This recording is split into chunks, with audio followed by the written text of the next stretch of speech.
São João da Cruz tem uma frase que tem me inspirado nos últimos tempos. Ele diz: onde não tem amor, põe amor e encontrarás amor.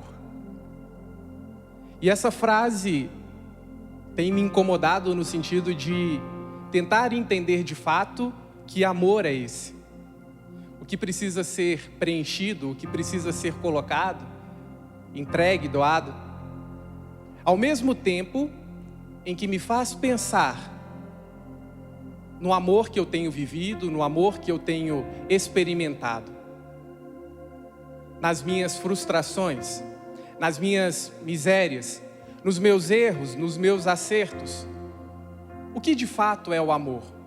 E então, num passeio pela minha própria história, tentando entender que amor é esse, e também num olhar mais atento à palavra de Deus, à vivência de Jesus e ao que Ele tem nos deixado de ensinamento, tentado refletir que amor é esse, e por que tantas vezes, e por que tantos de nós ainda vacilamos, não compreendemos, caímos, passamos por situações onde transferimos as nossas vivências, as nossas fraquezas para o próximo. O amor que Jesus nos fala, nos ensina, o amor do texto, da frase de São João da Cruz, é muito diferente da nossa compreensão de amor. Muitas vezes, quando falamos em amar o próximo, em amar alguém, nós pensamos no amor erótico, no amor romântico, no amor que nos faz querer estar sempre com alguém. E amar está muito além de tudo isso. Amar nos faz esvaziar, nos faz compreender quem nós somos e nesse encontro compreendermos o outro. Onde não tem amor, põe amor e encontrarás amor. Quais situações da sua vida, em que momento você experimentou esse amor de fato? E não esse amor em que você depende de alguém, da aprovação de alguém, do olhar de alguém ou do querer estar com alguém. Mas um amor que te preenche, simplesmente porque é amor, é gratuito. E então nós começamos a entender que amor e graça caminham juntos. Amor significa, tem lá a sua importância, porque ele entra onde nós não somos mais capazes de atuar. Quando nós fazemos, quando nós trabalhamos, quando nós agimos, e então acontece que o outro responde a esse amor. E Deus, em toda a sua experiência, Ele é um Deus que nos busca, que sempre se antecipa. Gosto muito da referência da Capela Sistina no Vaticano, quando nós vemos a imagem de Deus e do homem, das mãos que estão indo ao encontro uma da outra. E nesse encontro, é Deus quem se antecipa. É Ele, sendo quem é, vem sempre ao nosso encontro. E a Bíblia nos mostra muito claro isso. Todo o projeto de Deus, tudo aquilo que Ele faz, Ele sempre está à frente, Ele sempre está vindo, Ele sempre se antecipa ao nosso encontro. E na minha própria história, fazendo essa avaliação, esse passeio, tentei me recordar quando de fato eu comecei a entender que amor é esse. Para falar do amor de Deus, pensando em estágios, porque falamos muito de um amor ágape, de um amor que está acima de todos os outros. Mas para falar de um amor que é grandioso, precisamos compreender os passos. E me recordo que certa vez, com 8 anos, minha família, meus pais me inscreveram na catequese infantil. E durante os encontros, era possível que houvesse ali da parte do catequizando 3 faltas. Após 3 faltas, a criança, o adolescente, ele deveria voltar no próximo ano para completar todos os ensinamentos. E assim eu comecei a caminhada, faltei uma, 2, e com o tempo, na terceira vez, eu conversei com meus pais, que sempre foram muito abertos a isso, e resolvi que eu não queria fazer mais a primeira comunhão, a Eucaristia, naquele ano. Queria me preparar melhor e voltar num segundo momento. Mas Deus sempre se antecipa. Então eu tive, de fato, quando me perguntam qual ou onde foi o seu primeiro encontro com Deus, na verdade, quando Deus te buscou, desde que nós nascemos, já no ventre, mas de uma forma concreta, num sábado à tarde, quando eram os meus encontros de catequese, estava na minha casa, e a minha casa é uma casa, cujo portão é de grade, então se vê o que acontece lá fora e de fora se vê o que acontece dentro. Brincando ali com meu irmão, com meu primo, uma partida de futebol ali, os três, por volta do horário da catequese, que era sábado às 4h, quando ali na brincadeira o meu primo olha e fala: quem é aquele pessoal que está ali no portão? E quando eu olhei, a minha catequista e toda a minha turma estava lá. E essa frase nunca saiu da minha mente, nunca deixou a minha vida. Eles no portão com ela, e ela disse: Flávio, nós viemos te buscar porque você está fazendo falta. E toda vez que eu penso em desistir, que eu vacilo na tentativa de amar, eu me lembro desse amor que um dia me buscou. Deus sente a nossa falta, através dos outros, através das nossas amizades, dos nossos relacionamentos, mas Ele sempre se antecipa e Ele sempre nos diz: sente a nossa falta. Como é que a gente responde a isso? Então, naquela experiência, a partir daquele dia, eu sempre busquei estar nesse caminho e querer conhecer melhor que amor de Deus é esse, que tanto se escuta falar, que tanto se ouve em pregações. E claro, talvez não tenha encontrado ainda nenhuma resposta, como acredito que todos nós buscamos e queremos entender que amor é esse, ou reconhecer que de fato estamos correspondendo ao amor de Deus.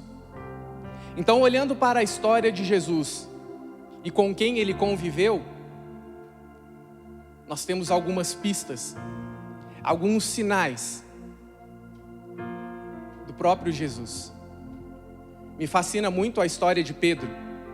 Pedro, um homem que, do alto da sua sabedoria, do seu conhecimento, da sua vivência, estando ali na pescaria, estando ali no lago, já com a vida praticamente pronta, casado, a gente vai ver que no texto bíblico ele aparece, a referência da sogra de Pedro, e de repente um homem de 30 anos se aproxima e diz: ei, você aí, pescador experiente, não tem peixe, não é verdade? Experimenta jogar a rede do outro lado. Então quem que era aquele homem que no primeiro contato provocou Pedro? Porque isso é uma provocação. Imagine você no seu ofício, naquilo que você é mais habilidoso, e alguém vem lhe dizer o que fazer. E Jesus é esse que chega e muda o nosso jeito de ser, de pensar, através de palavras que nos provocam, nos tiram da nossa própria centralidade. E Pedro olha e lança as redes. E de repente ele fica chocado com o que ele vê. E no decorrer do texto bíblico nós vamos ver que Pedro, ele sempre está próximo de Jesus, se oferecendo e o tempo inteiro dizendo: não, Senhor, eu estarei contigo até o fim, não lavarei só os teus pés, mas também todo o seu corpo. Pedro estava sempre de prontidão, num eterno aprendizado. O texto bíblico é muito coerente quando nos mostra o próprio Jesus entregando as chaves do reino dos céus, as chaves do céu para Pedro. O que ligardes na terra será ligado no céu, e o que desligardes no céu será desligado na terra. Isso num versículo. Logo abaixo nós vemos Jesus falando com Pedro: vai para trás, Satanás, retira-te. E diferente do que nós costumamos achar ou podemos pensar, nós vemos que Jesus dá a ordem para que aquilo que Pedro havia dito estivesse atrás dele, que Pedro estivesse atrás dele, porque ele era a cabeça. O entendimento, a razão, vinha do próprio Cristo. E uma das cenas mais lindas e também mais provocativas de toda a narrativa bíblica está no momento em que Jesus está sendo preso, levado ao juízo. E ele antecipa para Pedro, fala: Pedro, antes que o galo cante, você vai me negar 3 vezes.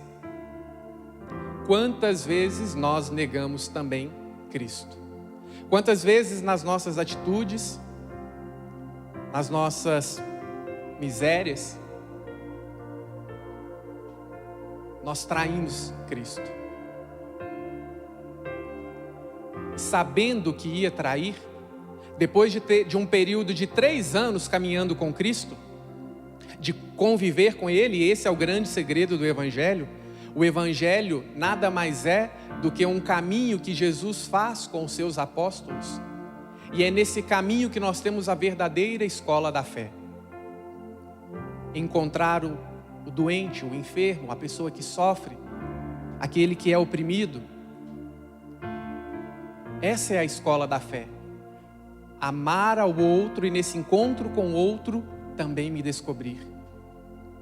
E Jesus dizendo: Pedro, você vai me negar? Pedro, no momento em que Cristo mais precisava, disse: eu não reconheço esse homem, eu não conheço esse homem, eu nunca estive com ele, por 3 vezes. E esse é o ponto-chave para a gente poder entender que de Pedro vem a igreja do Senhor. Nasce de fato a igreja do Senhor. Porque aquele homem, naquele momento, ele experimenta a maior das misérias. Os apóstolos, durante o Calvário, durante o caminho de Cristo até o Calvário, eles fogem de medo, mas Pedro, muito possivelmente, se esconde de vergonha. Ele tem vergonha do que ele fez, porque nenhum outro apóstolo, exceto Judas pela traição, tivera um ato tão forte com Cristo e olhando nos olhos dele: não, eu não conheço esse homem. Imagina você negar o seu pai, imagina você negar a sua mãe ou alguém que você conhece, no momento em que aquela pessoa mais precisa, no momento em que aquela pessoa só tem você por ela. Lógico, Deus estava com Cristo o tempo inteiro, Ele não o abandona, mas ali naquele ambiente, naquele momento, é Pedro quem experimenta a maior das misérias. E daí então nós retomamos essa ideia do amor. O amor, para ser completo, ele precisa também experimentar a grande miséria que nós somos.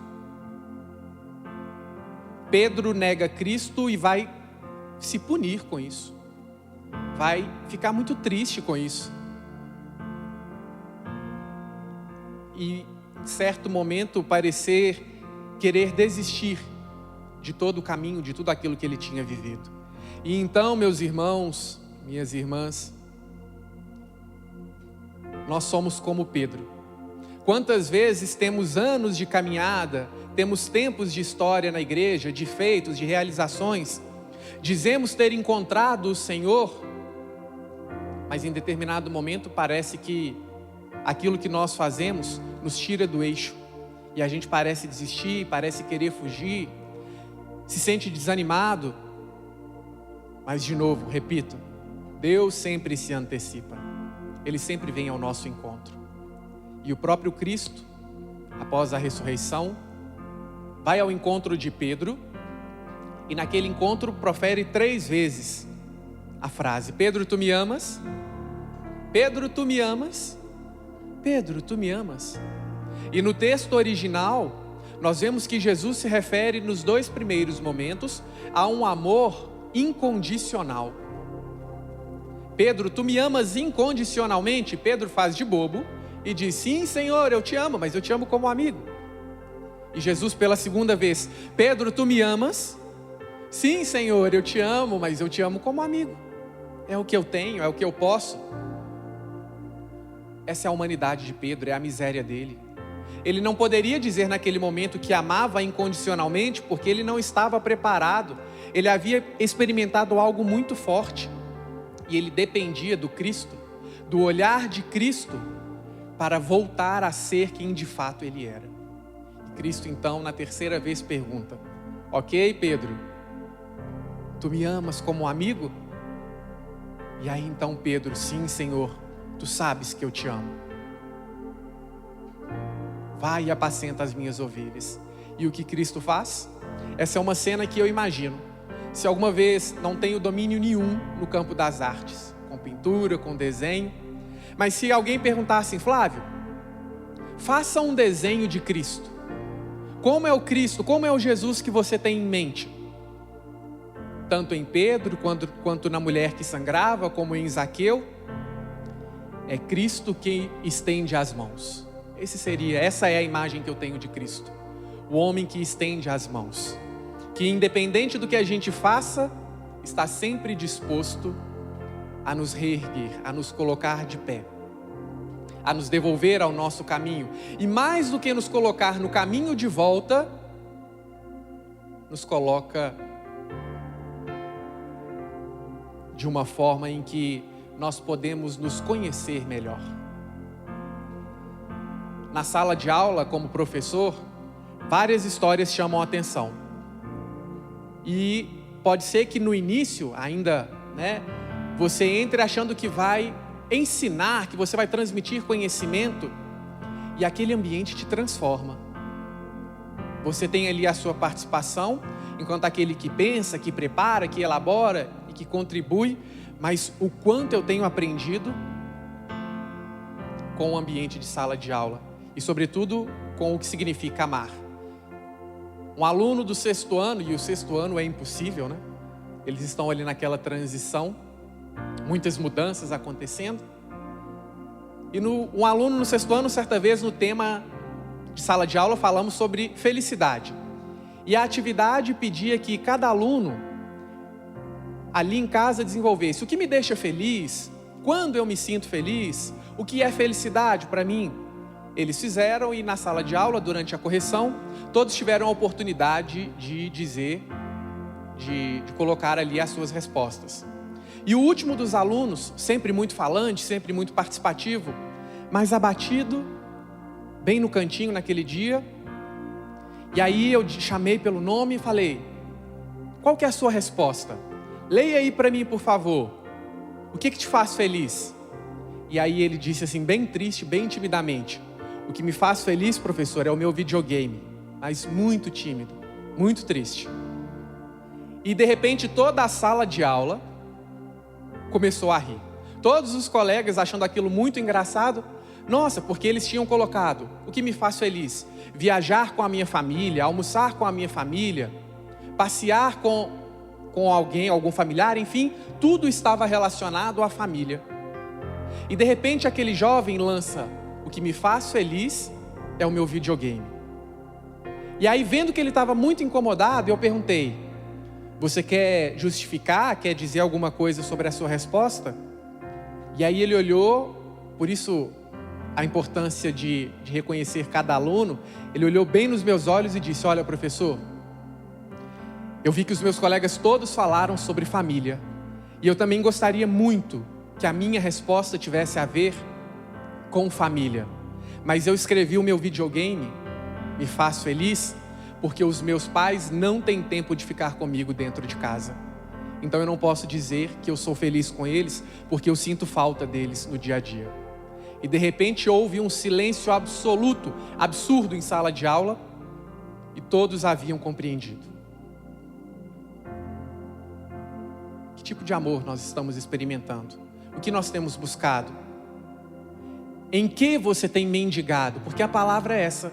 Muitas vezes nós mendigamos amor em alguém, em algo, num celular de última geração, numa roupa de última geração, numa roupa cara. E nós temos buscado incessantemente, e o sentido da nossa vida, aquilo que é verdadeiramente a essência, tem se perdido.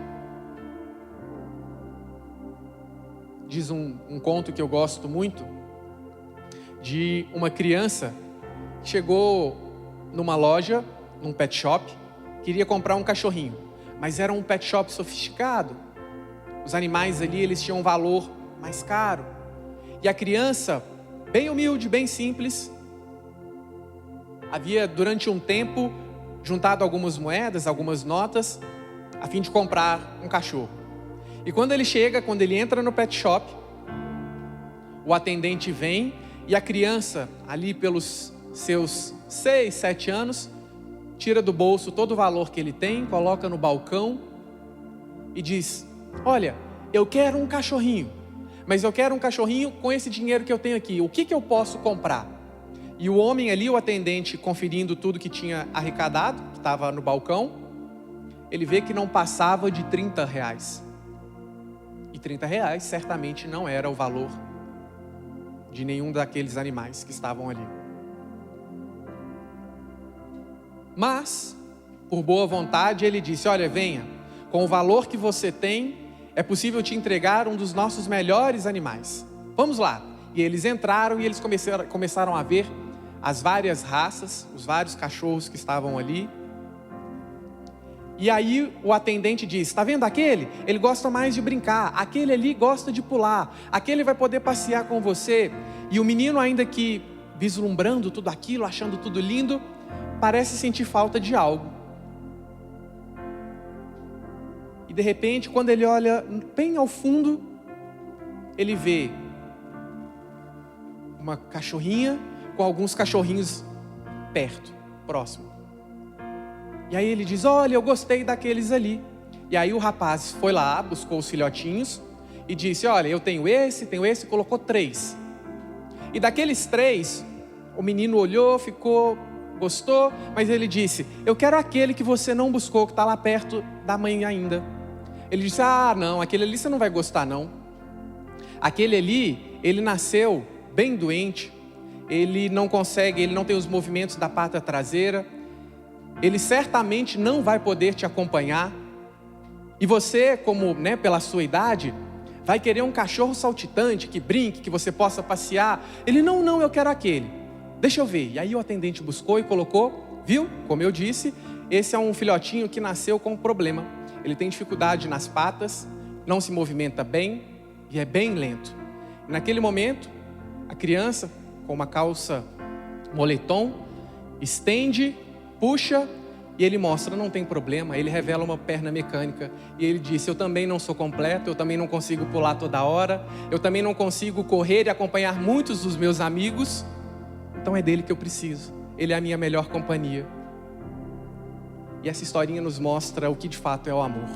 O amor é aquilo que nos completa, o amor é aquilo que nos faz sentir importantes para alguém, querer estar bem para alguém, e não mendigar, e não implorar, não sofrer.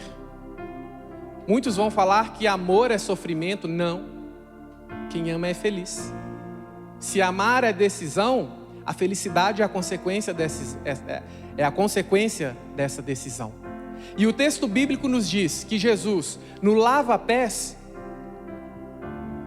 tendo amado os seus, João capítulo 13, verso 1. Jesus, tendo amado os seus, amou-os até o fim. Amou-os até o fim. Não nos abandona. Ele corresponde o tempo inteiro. Ele nos responde. Então você que acompanha agora, que nos ouve agora, que nos assiste agora, pense: quantas vezes você, numa tentativa desenfreada, assustadora, tem acreditado e tem pensado que amar de verdade, ou se sentir amado, tem a ver com a opinião do outro, com o depender do outro. Lembre-se que amar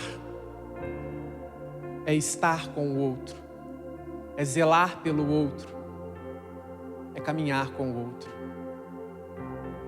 Esse é o amor que Cristo nos ensina. É isso que Ele nos oferece. É para onde Ele nos leva. Amar. E onde não tem amor, põe amor, que você encontrará amor. Se na sua casa a situação não é boa, se há dificuldade, seja com alguém, algum irmão, alguma irmã, com o próprio pai, com a própria mãe, se não tem amor, quando você coloca amor, ali certamente haverá amor. Na sua vida financeira, na sua vida na escola, no trabalho, na faculdade, em tudo aquilo que você faz, coloque amor. Então se lembre que amar não tem a ver com a opinião do outro, com o que o outro diz sobre mim, mas o quanto eu me entrego por algo, o quanto eu sou intenso com algo.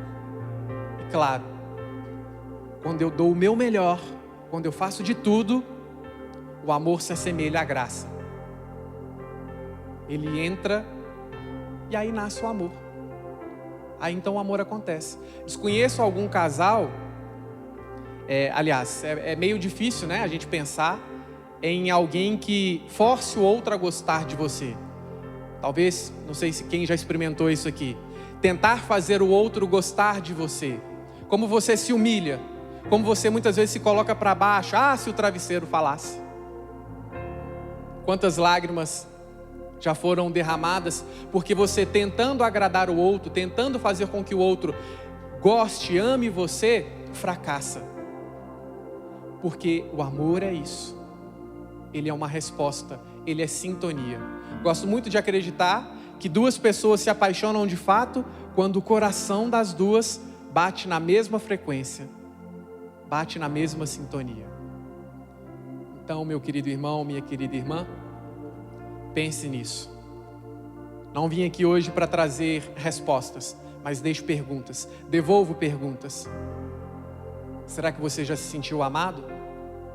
Onde você tem buscado amor? E acima de tudo, que amor é esse? O amor de Deus que nos provoca, que se antecipa, que sempre vem ao nosso encontro.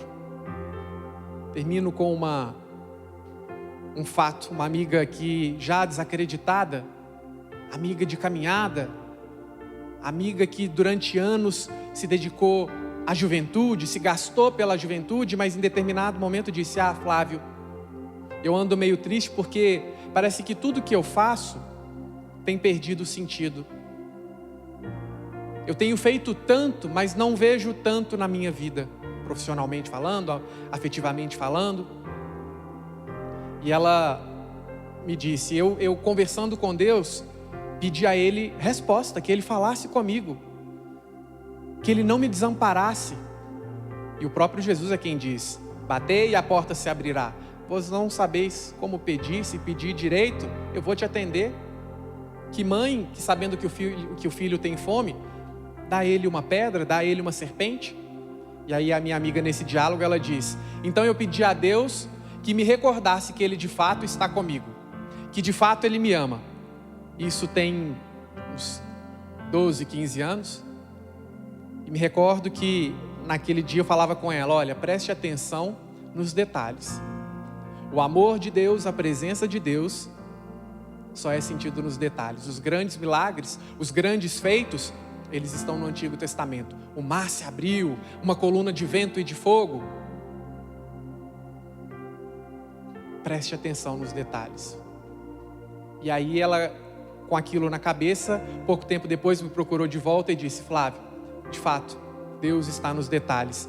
Desde o dia da nossa conversa até hoje, não houve um momento, uma data sequer, em que eu não tivesse visto um carro, um cartaz, uma frase, algo escrito: Deus é fiel. Todos os dias, seja desde o acordar até o anoitecer, até o dormir, há sempre a recordação de que Deus é fiel. E essa é a palavra final. Deus é fiel.